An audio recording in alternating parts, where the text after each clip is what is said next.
আচ্ছা, আজকে আমরা এখন এসেছি কৃষ্ণনগরের ঘূর্ণি এলাকায়।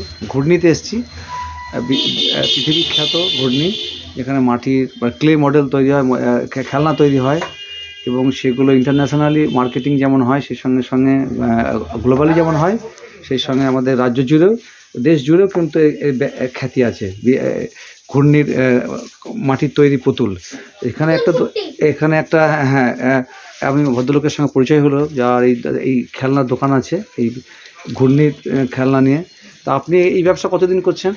আমি এই ব্যবসায় 17 বছর আছি। 17 বছর আছেন? 17 বছর। 17 বছর। তা আপনারা এই যে পুতুলগুলো হয়, এগুলো কি লোকাল যারা আর্টিজান তারা তৈরি করে, না কিছু লোকাল? অবশ্যই অবশ্যই লোকাল আর্টিজান।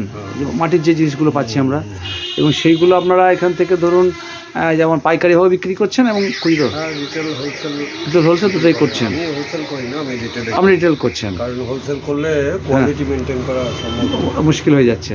তা আপনারা এখানে ধরুন বিশেষ করে কোন জিনিসগুলো বেশি আপনার এখানে সেল হচ্ছে? মানে সেল ওইভাবে হয় না আমাদের, যেহেতু রিটেল কাউন্টার, সব কাউন্টারে আমার সমস্ত কিছু রাখতে হয়। হ্যাঁ, এবং কোনটা বেশিরভাগই দেবদেবীর উপরে আমাদের প্রোডাকশন। দেবদেবীর উপর রাখছেন, মানে আইডলের উপর আপনি রাখছেন। হ্যাঁ।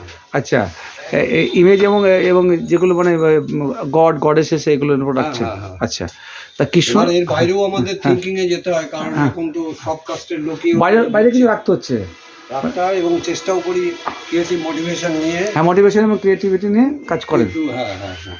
আচ্ছা, তাই এই দোকান তো বললেন আপনি 17 বছর ধরে করছেন। আপনার 17 বছর দোকানের বয়স। পৈতৃকে আপনার কি আমি কনভার্ট হয়েছি। কনভার্ট? এটা আবার জেনারেশন নয়, আমি কনভার্ট হয়েছেন। 55 বছরের প্রতিষ্ঠা। বাহ, আচ্ছা আচ্ছা, যাই হয়ে গেছে।